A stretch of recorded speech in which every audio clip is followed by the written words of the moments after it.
Hey, what's going on, guys? Welcome back to another video. Today we are doing testing station 195, the poison boss. So we're gonna get into that really quickly, but before we get into the fight, I just wanted to kind of go over the spec very quick, break it down as to why I'm choosing the things that I do, and really what doesn't work in this fight, and what you should watch out for on your side as well. The poison boss I would consider probably the harder bosses in the testing stations, just because of the the very punishing factor of his mechanics. If you don't dodge out of it, especially that knee charge, which on the PTC, the knee charge used to be 50% weaker. It definitely was not this bad. The main ability now on this boss would be the knee charge, and of course summoning the ads with the poison, everything, and combining it into it's just a very rough situation to deal with, and it usually leads to death most of the time with the incoming knee charge. Okay, so the spec very quickly, just to sort of break it down. Center mass, because we are using shotgun plus blades, staple in my build most of the time. I like center mass, great stuff. One of the techniques, attractor field, we're going to use the attractor field again, combination with the shotgun, distance ourselves with the boss, but still be able to hit those attractor fields, get that DPS in when we need to. And yeah, so we're not using battle hardened here because we do want to make sure that the attractor field and the compel are essentially on the same cooldowns. Now when I use battle hardened and it mixed with even the voice cooldown here reduction, it's just not, you always get this up a bit sooner than this, and you may just end up not hitting this attractor field. With compel, it's always a safe attractor field land, essentially. And if you use attractor field before, you'll know exactly what I'm talking about. The attractor field sometimes is a little wonky when it comes to landing it. Compel just ensures that you're landing that for that DPS to land.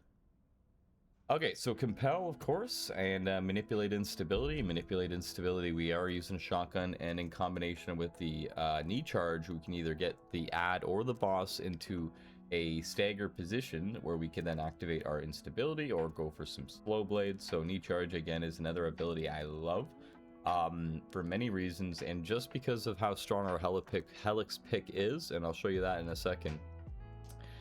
It's just going to be a really good option for us to take down those ads. Discipline breathing, again, discipline breathing is probably going to be another staple in my builds.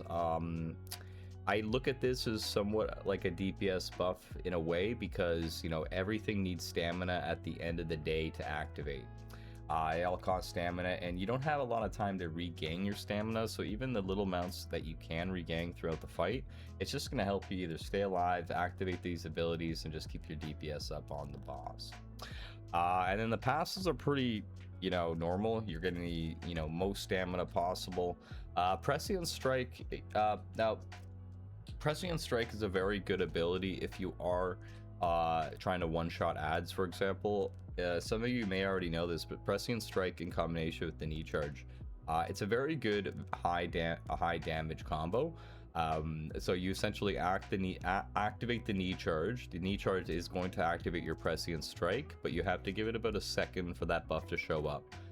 Meaning, don't use a light attack or a heavy attack yet, because that second strike, you don't want to be wasting it. You want to be using that on a slow blade.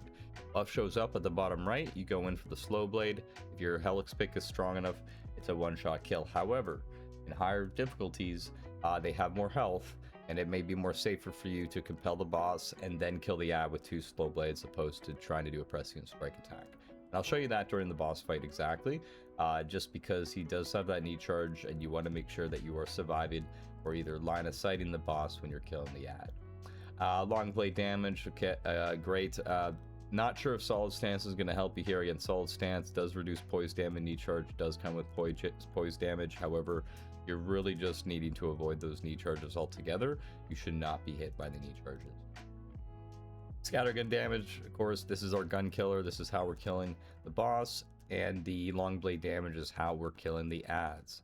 Everything else you really don't have to worry about. And if you are interested in the build here in the spec, you can find it in the description below, or in the, I'll pin a comment there. I'm not sure if I can put a link in the description, but you'll find it pretty much just below, so check that out. And yeah, if you're interested also within if you want to watch this, the whole SawSquad play on Twitch, you can also check the link below. We are live Monday to Friday on Twitch as well, so we will kill this boss throughout the week if you are interested. And that, it would pretty much be everything. Just making sure I didn't miss anything. Okay, yeah, that is it essentially. The abilities: knee charge, compel, attractive field, technique, center of mass, manipulate, instability, and discipline breathing. And then during the rooms, we'll just switch one ability here for weirding step, and then when we get to the boss, we switch it back to attractive. Good to go. Okay, so the gear really quick, and just to show you the specialization, just to give you an idea of where I sit. So again, we had the double XP weekend, very profitable in regards to experience. So I was able to hit 61, giving me 61% damage, 30.5% on the mitigation side, an extra 33 skill points. But on your side, you're not going to need that extra bit of skill points as long as you have the basics in your setup. One last thing I'm going to point out is the poison tolerance right here. Passive, I did pick this up, 45% on the poison tolerance. This is going to help us pretty much negate the poison dot, and if we do get close to grabbing it, it's just gonna just be barely. Usually I'm just almost there, almost grabbed it. Okay, so that would be the combat spec, and then we're bringing in 4, 4, 4, 2, 2, 3. So all forged sets, light set as well. I like being in light armor, and then you got the blade mitigation there, 8%. This boss is coming at you with some blades, so it's just good to have the blade mitigation. You are dropping your shields when you use your shotgun, keep that in mind. And the dash stamina cost, we're using our stamina pretty much a lot here on this fight. Helix pick for the like I said, Shellburster. I have a 5, but we're gonna use a 4 on this one because I don't have the right augments for my 5 just yet. The Shellburster is a great fight. As you know, the Shellburster acts as like it's a fire effect, a chain reaction effect that's going to react on the clouds, removing the poison from the fight. And if the static compactor doesn't work, we can then always move to that Shellburster to finish things up.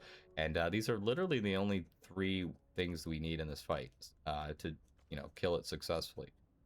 Static compactor, Shellburster, Helix pick, that's what we're going to use. Adaptive Holtzman, accelerator, all the normal stuff that you guys should have in your arsenal. MK6, spice, all that good stuff.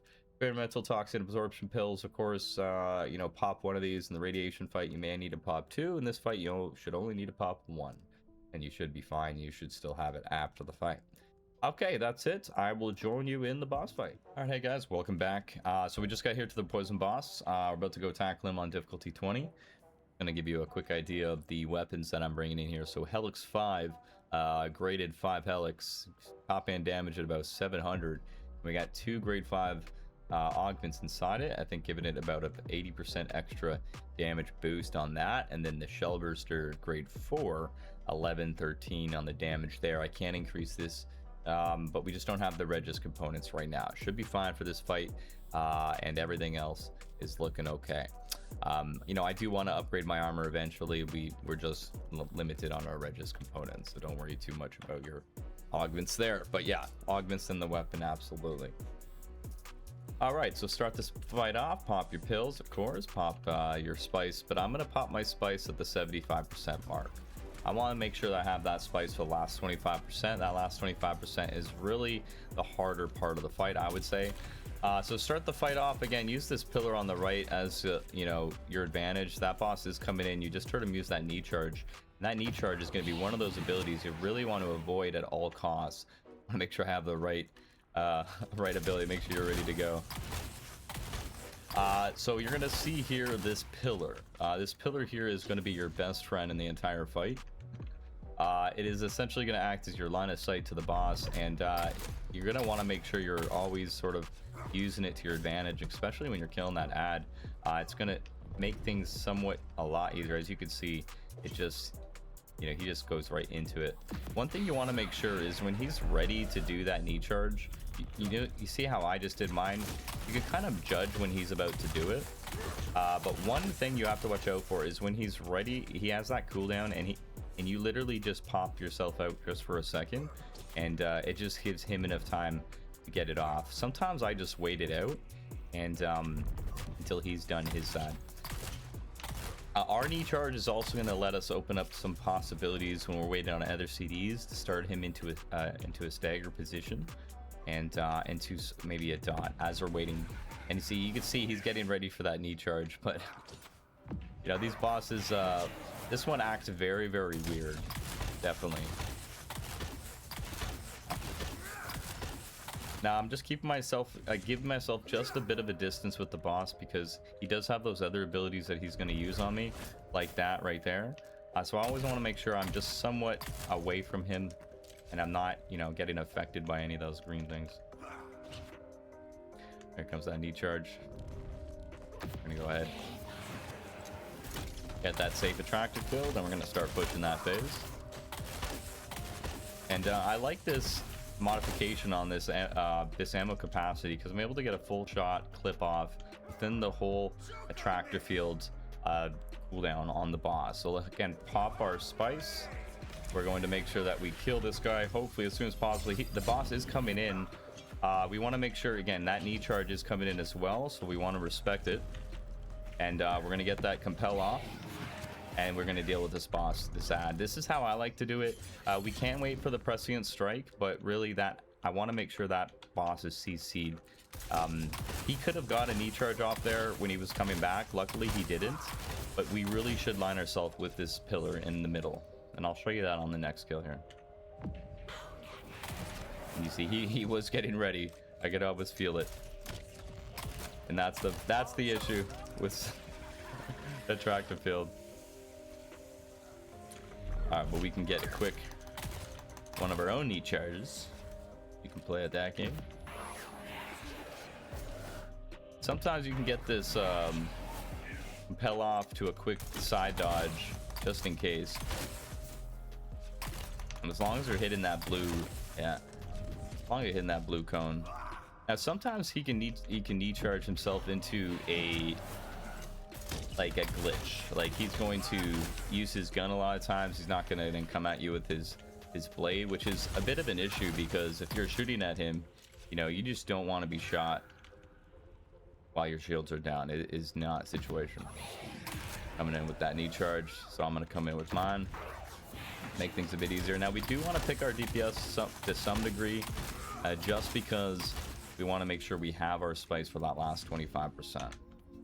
All right, so he's on out. Now we do want to deal with that poison, right? He's going to set that poison up. What I like to do is stay right at the pillar and just aim, again, line of sight. We'll do it on the last phase very quickly. What we're going to do is get one slow blade in, let the boss make his way in, clear the poison. We're going to get a compel on the boss if we can. And you see how he's doing that, a bit of a situation there. But this is why I like knee charge so much. I can see he was coming in. He didn't really get that compel off, unfortunately, but we're able to get it done. And he's about to knee charge. Absolutely insane. So you can see that damage that came in. Now, one of the great things about compel, and it's a very, very good option, as you can see what just happened. We got the compel off right before. So again, it's good for you to see what, and this is why I consider this boss somewhat of a harder boss, because of all these little situations that can happen. And even right there, you really have to make sure that you're always paying attention. And we're both knee charging each other there, no worries. Oh, awesome. All right, let's see if we can get it done. But that situation actually happens a lot more than you think, so I'm not too worried about it. The compel usually, as long as I'm not in with an add up, the compel goes off, he gets a knee charge, I go down, but I'm able to get myself back up. Another very good reason to have compel. But not one that you should need. Get all the way up. I just want to pick up the speed on the DPS just a bit. We got to make sure we hit those attractive fields. Very important.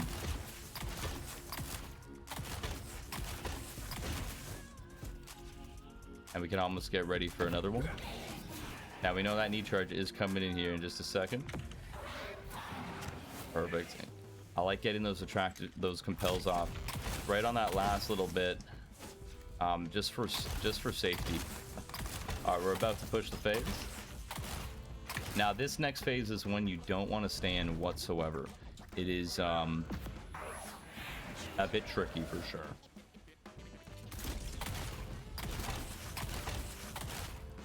All right, so push them up.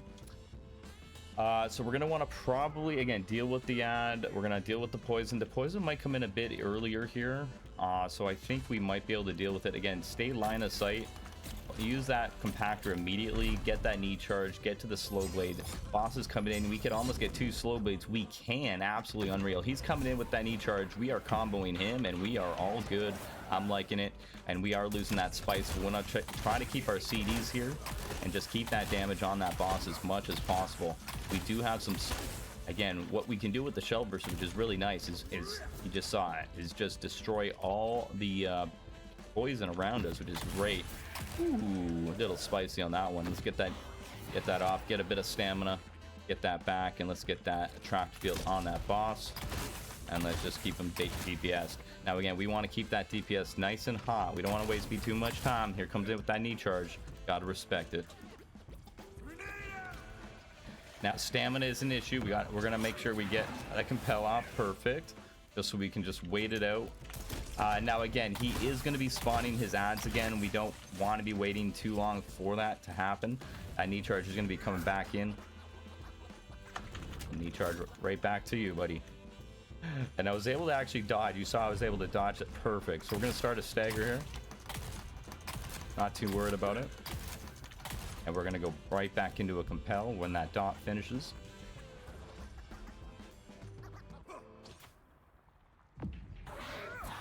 Right into that attract field. Bit of stamina here, and we're going to see if we can secure a kill as we're going to start pumping that shield. Ooh. Oh, again, that one knee charge equals death, essentially. You want to make sure that you are good to go. Oh, boss is basically dead. He is summoning right now, so we'll use this opportunity to basically finish him up. If he does summon an ad, by the way, it doesn't equal it doesn't mean you have to kill the ad. And as you can see, just one static compactor finished the room up. Now, one thing about the static compactor is you really don't want to be jumping in the air using it. As you can see, your shield is dropping when you do use it. That just means the boss is going to shoot you, or the ad's going to shoot you, and it's going to equal you're basically dead. Okay, so that is essentially the fight. Hope you guys enjoyed it. Keep an eye on this pillar, of course. It's the way I like to handle it. We are tackling that boss at around level 24 or 25 right now. I think I'm pushing it. There's also a pillar on this side if you are in a duo and you need another pillar for this particular door. If the ads are coming out of that door, you can line it yourself up with that. And I believe those pillars are put in place by the developers for this very reason of the knee charge. So keep that in mind. And this is the worst loot I've ever seen. Now we are out of the event, by the way, so this would be the first chest I've actually looted without the event, and that is quite the difference, I will say, for sure. We were farming the event quite a lot, and we got quite a lot, but that is quite a different chest. Absolutely. Okay guys, so that is basically the video. Thank you for tuning in. Thank you if you learned something. Again, appreciate it. And if you do want to learn more or teach me something on my side, join the channel, join us on Twitch live Monday to Friday. And again, I learn a lot of things from my viewers, and my viewers hopefully learn something from me as I'm trying to pass on the knowledge to you guys and to the SawSquad. Anyways, I will see you guys later, and until then, stay strong, SawSquad. You have a good night.